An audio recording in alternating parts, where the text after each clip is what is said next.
Le damos la bienvenida al estudio a Laura Rojas, presidenta de la Comisión de Relaciones Exteriores y Organismos Internacionales en el Senado. Esto para hablarnos de la ratificación del Tratado sobre el Comercio de Armas que le estuvimos informando recientemente. Senadora, muy buenos días. Hola, muy buenos días, Vianey. A ver, ¿de qué se trata? Vamos por partes. ¿De qué se trata este acuerdo? Mira, lo primero que habrá que decir es por qué. ¿Por qué es necesario que la comunidad internacional tenga un tratado de comercio de armas? Lo primero que hay que decir es que cada minuto muere una persona como consecuencia de la violencia armada en el mundo. Desde el 2006 ha habido 131 conflictos armados en el mundo, matando a 250,000 personas cada año. En México se calcula que hay 13 millones de armas que no se sabe en manos de quién están ni por qué se usan. Presumimos que están en manos del crimen organizado y que son producto del comercio ilegal de armas. Esto se ha dado precisamente porque no hay una regulación internacional para el comercio legal de armas. Entonces, ¿de qué se trata ese tratado? Se trata de precisamente regular el comercio legal de armas para impedir que armas se desvíen y se usen de una mala manera, que lleguen a manos del crimen organizado, que lleguen a manos del terrorismo, que sean usados por gobiernos que violan derechos humanos, que cometen crímenes de lesa humanidad y que pues están matando a personas en todo el mundo. A ver, senadora, ese comercio no producción, ¿se regula el comercio no la producción? Así es, se reduce el comercio, exactamente. Se regula. Comercio legal, okay. El comercio legal, porque hay varios tratados y convenciones internacionales que regulan las armas nucleares, las armas químicas, las armas biológicas, pero no existía un tratado para las armas convencionales. ¿Cuáles son las armas convencionales? Pues las armas de fuego, la artillería convencional, pero también regula las municiones y las partes. Entonces es muy importante este tratado porque de hecho el 90% de las muertes en el mundo por violencias no se dan por armas nucleares ni químicas, se dan pues por armas de fuego convencionales. Sí, lo vemos en México con la famosa guerra contra el crimen organizado, donde hubo tráfico, cualquier cantidad de tráfico de armas. A ver, vamos a entender, es un acuerdo internacional que se estuvo gestando desde el 2006 en la ONU. Entonces, se está gestando este acuerdo, ya lo están firmando. México es el quinto país que lo firma. México es el quinto y el primer país de América Latina que lo firma. Creo que sí vale la pena que el auditorio sepa, porque son de las cosas de las cuales nos tenemos que sentir orgullosos como mexicanos, que México ha sido un actor muy relevante en este y otros temas en Naciones Unidas. Cada vez tenemos más liderazgo. México en la Asamblea General, donde se adopta este tratado en abril, habla a nombre de 96 países y nuestro país estuvo a cargo de redactar uno de los artículos de la convención. Senadora, ¿pero cuántos necesitan para que este acuerdo tome vigencia? Necesitamos 50 países, apenas van 5, tiene muy poquitos meses que se abrió la firma y luego la ratificación. O sea, Estados Unidos todavía no, ni de broma está abordando este tema, o si lo está abordando todavía no lo ha firmado. No, sí ya lo firmó, Estados Unidos firmó, lo firmó. Ahora lo que tiene que pasar es la ratificación por parte de su Senado. Sí, lo firman como países miembros de la Organización de Naciones Unidas y de la Asamblea General de ONU.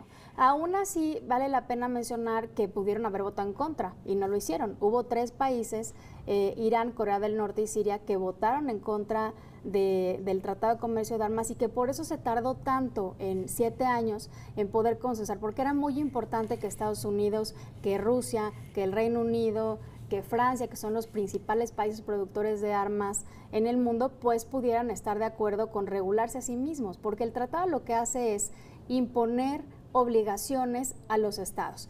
Cada estado va a tener que autorizarle a las empresas que están dentro de su territorio que fabrican armas la venta. Es decir, cada vez que una empresa vaya a venderle a otro país, ¿no?, la exportación de armas, su estado tiene que revisar, a ver, ¿a quién le vas a vender? Y el estado que va a importar tiene que darle información. Pero de lo legal, pero entonces, ¿qué pasa o cómo se inscribe lo ilegal?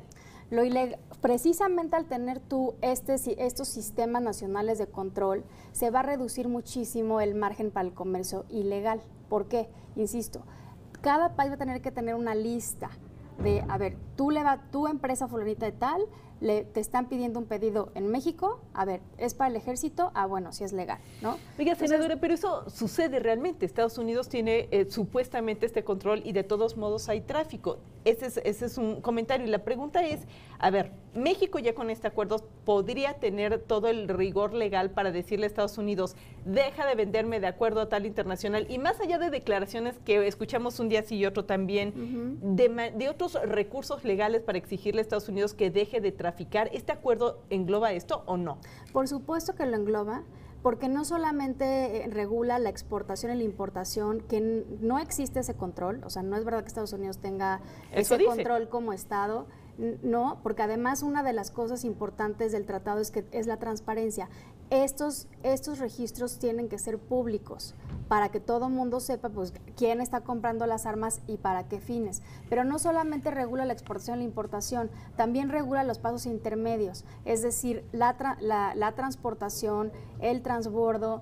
¿Para qué? Para evitar posibles desvíos. Pues claro, o sea, tú puedes decir, se lo voy a vender al ejército mexicano, que es un fin perfectamente lícito y legal, o para seguridad pública, no solo defensa nacional, y luego en el camino, pues le dan una lanita ahí al que está transportando las armas y llega a manos del crimen organizado.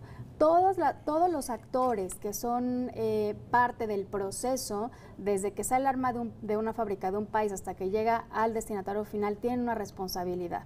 Entonces, eso no existía. Sí creemos que se va a reducir de manera importante el comercio ilegal de armas para que se use, sea usado de mal manera. En México, ¿qué tanto somos productores de armas? ¿Cuántas empresas hay? ¿Quién las vende? ¿A dónde las vendemos? Nosotros no somos productores de armas, realmente. Nosotros somos usuarios de armas. Digo, sí hay algunas fábricas. El ejército es el principal fabricante de algunas municiones y de algunas partes, pero realmente el armamento que usa México es importado de otros países, pero el beneficio que tiene concretamente este tratado para nosotros y para la región es reducir el número de armas que llegan a manos del crimen organizado y que son pues claramente pues para fines ilegales. 13 millones, usted nos estaba comentando, de armas que no se conocen certeza su origen. Ahora, vamos a tener que esperar hasta que firmen estos 50 países, ratifiquen estos 50 países para que entre en vigor, o ya desde ahorita se puede estar haciendo algo. No, sí hay que esperar a que entre en vigor. ¿Otros 7 años? No, yo creo que no. Hay una gran emoción entre la comunidad internacional por ese tratado de armas. Tuvo más de 80 votos en Naciones Unidas. Ahora te digo exactamente, fueron 153 países los que votaron a favor del tratado, 23 abstenciones y solamente 3 votos en contra. Yo creo que va a ser relativamente fácil que 50 países ratifiquen el tratado pronto. En México, México va a ser promotor también en la región de esto. ¿Qué pasa si no se cumple? ¿Cuáles son las sanciones a las que se ven sometidos los países? Además de la denuncia pública, ¿qué va a pasar con por ejemplo, en Estados Unidos, que no transparente la venta de sus armas?